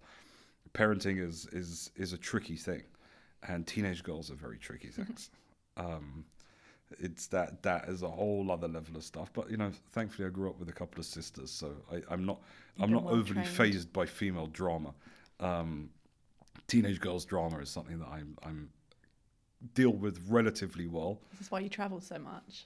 Yeah, no, and to be honest, I travel a lot with trip. the girls as well, and you know, and they're awesome, and we love it. Like, we go on tons of road trips and have fun together and enjoy it, and you know, and do stupid things. And for me, life's about experiences as well, and I want them to have those experiences. Like, I really do. Like, I want them to experience things. I want them to experience discomfort. I want them to push themselves. I want them to feel different things and experience different things. So I encourage that in any way they want to do it. And all these extra school activities, I don't even know how much I'm paying for at the moment. You've got suddenly like jazz and this, and my youngest is like, I'm like, how are you doing 8 activities after school? It doesn't make sense. But whatever. But what's she doing? There's just, again, it's like this year I think she signed up for like modern dance, for jazz, had to buy her a new computer for school. She had to have these trousers from Ado Yoga because other kids have them, and it'd be like embarrassing if she didn't. And she had to have this, and she had to have that, and okay. She get her dancing skills from you. Are you a dancer? Do you know? I don't know where she gets her dancing skills from, if I'm being honest. And it's she's cute. She's got definitely more rhythm than I do. That's for sure. Oh, talking of gifts, I bought you a gift. Oh wow! Because I know how much you love England and how. Oh, thank you so much. Yeah, I thought I'd get you something that you can cherish, and it will always remind you of us yay. in the UK. A pair of London socks. Wait, there's They're something fun. else in the bag as well. Oh, there is. I tried to get you an I Love London t-shirt, but I couldn't. No, I saw your Backstreet Oh yeah, Boys a t-shirt. keychain as well. Thank you very much. It does say I love London. No, look, again, you have to understand that I do love England. I really, really do. And England has a huge role in who I am as a person, in my family story, and was an open and a safe place for my family to come to. From all around the world, my family ended up coming to England. And from that perspective, I'm incredibly, incredibly appreciative of what this country has given me, which is why we gave back so much to this country. It's a shame the direction the country is taking now is not the direction that it should be. And it is a shame, like truly a shame. England's a beautiful place to travel to. Yeah. London's a wonderful city to go around. Yesterday I was up in Cheshire fishing with my dad, and you know, the beautiful countryside, and there's so much to see, and there's a wonderful island. It's an unbelievable place to visit. You know, London is a brilliant, fantastic place. I really, really hope that England is able to put itself back into some level of normalcy, because you know, even if it's the end of our journey here, you know, I hope that people who live here are able to carry on and continue living here the way that we were able to live and and decent parts of this society. If I do end up living in Israel, will you please take me for this like kugel? Because did I say Israel? Yeah, I did say Israel. Yeah. Yeah. You'll take me for kugel. Do not worry. I promise Okay. you there's stuff for every palate in Israel. Look, one of the things, Russian Jews who ended up escaping after the fall of communism ended up moving to Israel, and for them the idea of this spicy Sephardic food didn't sit well with them. So you have tons of places all over Israel with these Russian shops selling Russian food. On Instagram, for some reason this morning, a story popped up of there's apparently, I learnt this morning, that there are 5 bakeries called Tbilisi bakeries, which are Georgian bakeries in Israel, where they baked Georgian food because of Georgian Jews who live in Israel. There's khachapuri and there are other certain Georgian foods. You have I've Jews never heard of from Georgian food. Have you had Georgian food before? No. Absolutely amazing. Oh, I Truly don't even amazing. know anything about the culture. Georgian at culture all. is phenomenal. Georgia is one of the most stunning countries you could even begin to imagine. It is beautiful. Tbilisi is the capital. Batumi is like a seaside resort in the south. And it is just a really, really wonderful place with an incredible Jewish history as well. Thousands of years of Jewish history in Tbilisi and all over Georgia. Very open, accepting society to Jews. It's just the borders Still of now. Russia. Yeah. Very nice place to visit. And the food is out of this world. Okay. The- Do we the- have any Georgian restaurants here? 1,000,000%. The most famous Georgian food probably would be khachapuri, which is like this baked. It's like this bread. It looks like a boat with cheese and eggs inside. You kind of rip it up and mash it about. You got this pilmeni, which are like these big dumplings which you have like suck on, and like it's Georgian food is fantastic. But like I said, every culture has its beauty and its wonderfulness. I've not visited a place that I haven't liked. I visited places maybe I didn't enjoy or feel like a little bit uncomfortable, but there isn't somewhere that hasn't beauty. The world is a beautiful world, and people, when they want to be, can be incredible people, and within that, every culture has its level of beauty. And religion, when it's done nicely, is a beautiful thing. Yeah. Societies, when they're done nicely, are beautiful things. And the world is an amazing, amazing place. So just to step out a little bit of our crazy. Yeah. I want to really circle back to Eddie before we... it's just on my mind to ask you about him. And you said he's had such an impact on your life. And I know, I remember seeing something ages ago where you said, it might have been the same guy, that there was this man who was a total mentor to you. He really taught you so much. Is it the same person? Edward Mossberg. He was honestly, it was like a grandfather to me. It's kind of hard to even explain the level of connection. It was strange because it came out of, well, it came out of nowhere. I have this project that we do with Holocaust survivors where we inscribe letters in a Torah that was partially destroyed during the Holocaust. And I'd gone to him. He was one of the first people that I did it with. And he automatically took a shining to me, and I ultimately understood this short man of stature was a giant in every other sense. He was born in Krakow in Poland and survived multiple concentration camps, including Mauthausen. His wife was a survivor of Auschwitz-Birkenau. He met her in Plaszow concentration camp, and then afterwards they got married. Almost all their families were wiped out. They came to America with nothing. And through hard work and a lot of grit, he was able to build an incredible life for himself. We had 3 beautiful daughters and an incredible family and grandkids and great-grandkids today. And he was just a true mensch. And I'd sit with him, and he had a way of helping me and giving me strength when I needed it the most without me even telling him. When I started my foundation, it was incredibly hard. You know, no one in our age group was really doing anything connected to Holocaust Memorial on a scale of creating an organization and systematic work, and it was really, really difficult because all the big institutions were completely against me. Because it's territorial, and who are you? Why are you doing this? This is our work, right? You know, like everything else, there's politics involved, and like everything else, I don't care. I'm going to do what I want to do, and what I think is right. Right? I'm going to be respectful and kind throughout the process. and you can join me and I can learn from you and I'm happy to partner with you. But if you're going to stand in my way, I'm going to carry on running. And if I knock you down, I'm sorry, but you stood in my way. And that's what happened. That all these organizations tried to stand in my way, and hurt me a lot throughout the process. Like a lot. You know, a lot of horrible articles and bad things said about me, and approaching donors. You know, I'm running a foundation. I need to raise money, and suddenly all these donors are getting, these big organizations are reaching out, and you know, these are the same organizations that today are getting such a bashing from everybody else, saying, you know, people are slowly wanting to wake up to see these big legacy organizations have done very, very little, you know, besides taking everybody's money. I don't bash other people. I have no space and time for it, but these people were really trying to go for me. And it was very, very lonely, because I'm doing something that I think is the right thing to do. I see the response of people that I'm helping. I feel their gratitude and appreciation, but at the same time, I'm just getting bashed for it.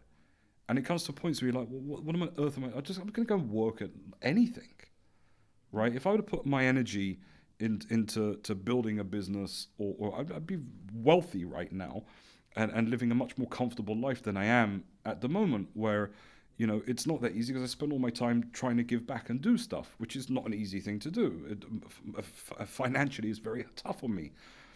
And you get smashed from all these organizations, and every time it felt too difficult, somehow Eddie would call me. And he'd say, you carry on doing what you're doing with the righteous ones. That's what he'd call them, the righteous amongst the nations, the righteous ones. You carry on, and you do it. And sometimes, like, you know, and even when, and I never once asked him, but sometimes he'd just literally tell me, I've wired you money, carry on doing what you need to do. Wow. Right? And it always happened at exactly that moment where I was like, how do I get past this point? You know, a turning point of, I'm not sure I can do this anymore. And somehow he'd step in. Always with this guidance, always with this strength, and always with this absolute lack of fear in terms of telling the truth. And there was no fear, because after what he'd seen and what he'd been through, where he'd watched his family being murdered in front of his eyes for being Jewish, there was no one that was going to stop him being proud of who he was. No one. And he wasn't a religious man by any means, but he was deeply connected to the essence of what it meant to be Jewish, and this pride in being Jewish.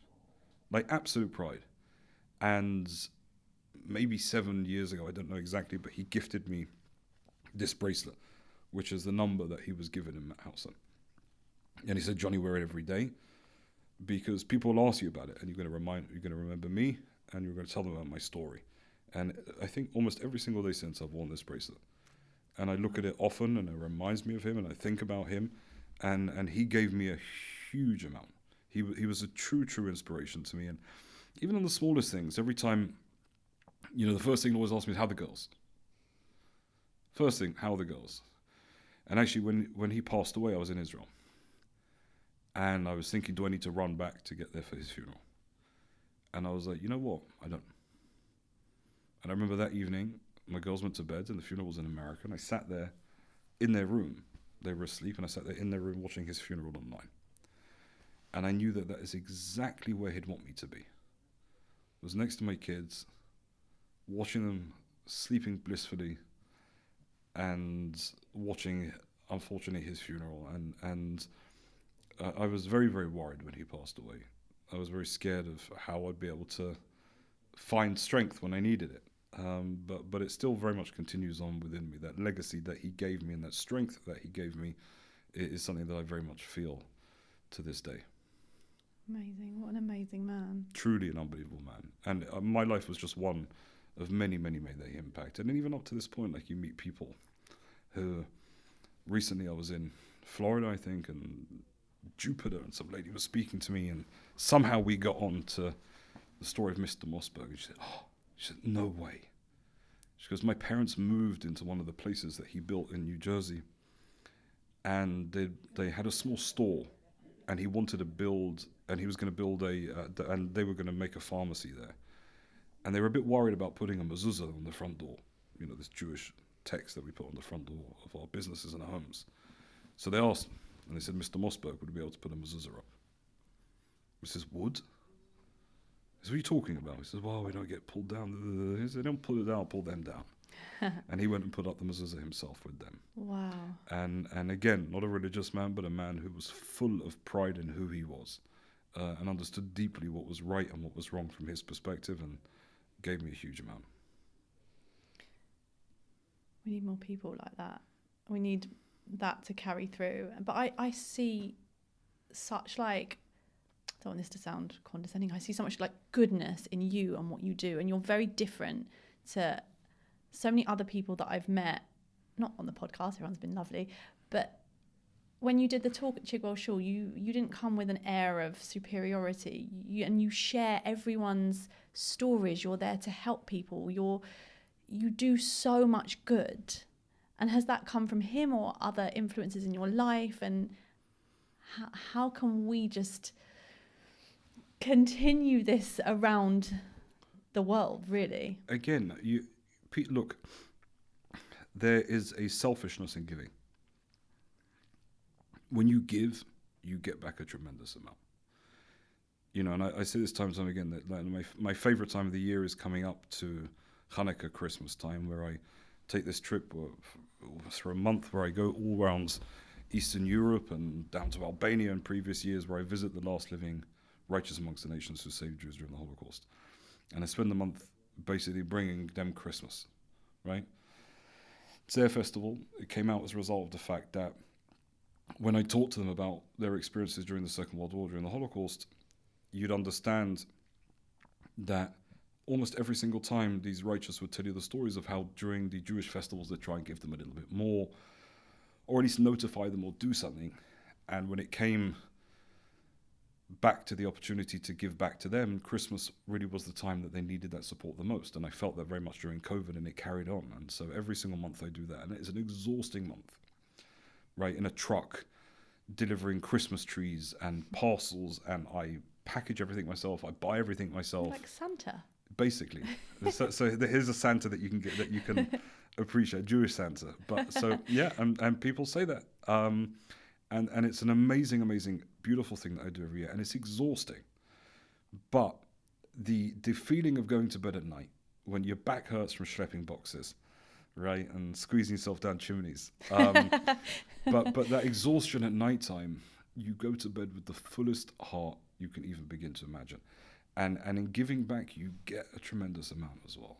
This is the point, that if you live a life that has no benefit to others, then that's not why you're here. It's quite simple.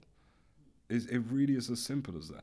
God has made every single one of us. Every single one of us was made in the image of God. None of us are better than each other. None of us.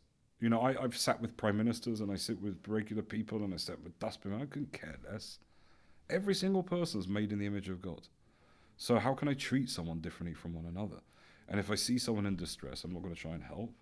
And all of us need to be doing more of that in our lives, because, like I said, there's a selfishness to this as well, which is that it gives you a huge amount as well.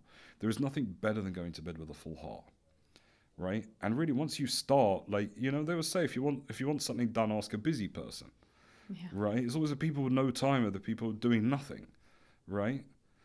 Go out and do something, like give back within society. Do you know how many people are sitting in old age homes lonely right now? Right, over the holidays. How difficult is it to go and buy a few honey cakes and go and visit them, right? Or whatever we do, just give back a little. Volunteer in your kids' school, you know, be on the board, do something. And like these activities are healthy to body and mind as well, right? And especially when we want when we really want to change people's perspectives, the most important thing that we can do is model good behavior. The most important thing. You know, the amount of people I've met have been like, oh, I never met a Jew before. You know, you're all right. You know, oh, thanks. Like, but you know what I mean? Like, we didn't expect you to be like that. Yeah. Right? I'm like, well, I couldn't care less what they expected, but this is what they got. Yeah. Right? And so understanding that, there's also a responsibility on me to behave and act in a certain way as well. And I think that this is something that all of us need to do and think about a little bit more in our lives is how we can better ourselves, because giving to others gives us a huge amount as well. And it's just a cycle that keeps repeating and getting bigger and better and more impactful. Yeah. How can we find out more about volunteering opportunities of people that are listening and go, oh, I would love to do that, but I don't know where to reach out to or what organisations to check in with? Or do you just turn up at an old age home with honey cake? No, it's super easy. Just Google it and reach out to your local organisation. Like, you know, any synagogue of any denomination is going to have some relationship with an old age home. And if that one doesn't, then call up another one. You know, are there any old people in the community that need help or support? You know, maybe there are kids who have learning difficulties. I remember I went to school around the corner. I remember I must have been 13 years old, I think, or 14, and they started bringing kids with special needs. Kids with Down syndrome and other ailments and difficulties.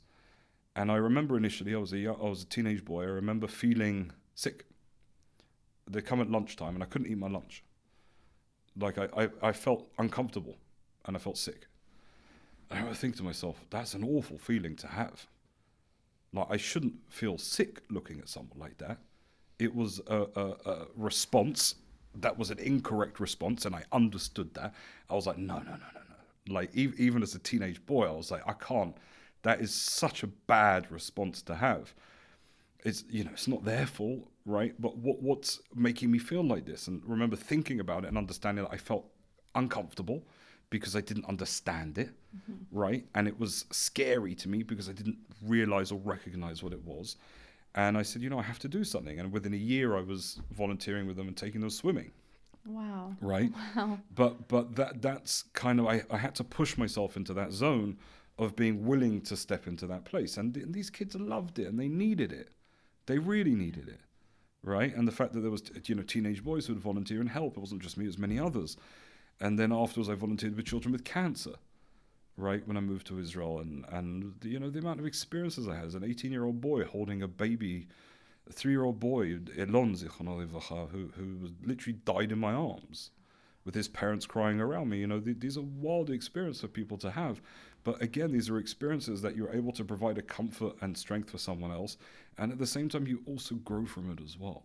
And so when it comes to these positions, just go out and do stuff. Ask organizations, write to an organization, how can I volunteer? I have half an hour a week, right? Jewish Care does unbelievable work here in the UK, unbelievable work, right? They have these memory clinics for elderly people with dementia. Go and volunteer there, right? You sit with an old person, sing some songs with them that sparks their memory and gives them a lovely time. And I grew up truly in a family that did that. My grandmother, who I've spoken about previously, was an unbelievable role model for me.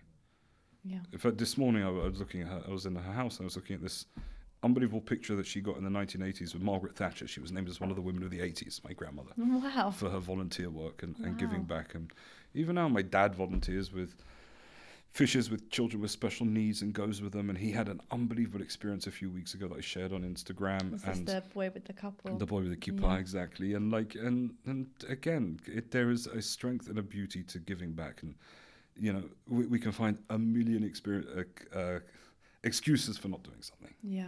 Oh, I couldn't find it. Just go online. You know, spend 2 minutes on Google, you're going to find it. It's very easy today. Oh, Jonny, you're such an inspiration. Like, every time I see you, I get inspired for something. Last time I saw you, I decided I fancied myself as a political activist and then lost hundreds of thousands of people. But I was inspired and it took me... Actually, the podcast is probably why... You know, it's part of that inspiration. It's like, I heard you talk, I felt like we need to speak more, we need to have more conversations, and so it grows. And it's great. But you're building and you're doing, and you're such a mensch. There's no like Instagram feeling of you being someone and you're someone different. You're really such a good-hearted person. And you're doing the work in the depth, from the depths. I keep saying it. I'm like, I've got to get it right. And I've been reading it 20 times and I still said it. I had 50-50 chance from the depths. And how can we support you and your foundation going forward? Well, we have, first we check out the website, ftd.foundation. And there's going to be a few things coming out very, very soon that people will be able to get their teeth into and enjoy. Can you tell us more, or is it a secret? I can't at the moment, unfortunately, but some very, very, very big projects are coming out very, very soon. Really exciting, like truly exciting. It's a culmination of many, many hard years of very hard work, not just of myself, but other people as well. And it's an exciting time ahead. But again, even if it's not with my organization, there is so much that could be done. And honestly, conversation is crucial to all of this. And I commend you for doing what you're doing. And I encourage you to have many, many more conversations and bring people on this couch who also don't think like you and who can challenge you and challenge your perspective and opinion, because that is how we better ourselves as people. As I said, we live in an amazing world with many beautiful different cultures and experiences. And we do, when able, have an opportunity to learn from them and see from them, and also allow people to share in our beautiful culture as well. Because Jewish culture is incredible, and it's beautiful, and it's wide, and it's varied. It is chopped herring, and it is spicy Sephardic food as well, and everything in between. And conversation and openness is really, really important to building a better world for everybody. Amen to that. Thank you so much for giving us your time. Thank you. This is, I could talk to you for ages, but you also have a giant burger to eat and everything else to finish. Where can everyone find you that's not already following you? And I know you spoke about From the Depth, but on Instagram. Yeah, on Instagram you can follow me just under my handle, which is my name, Jonny Daniels, and see a lot of what I do there. Perfect. Thank you so much. Thank you for having me.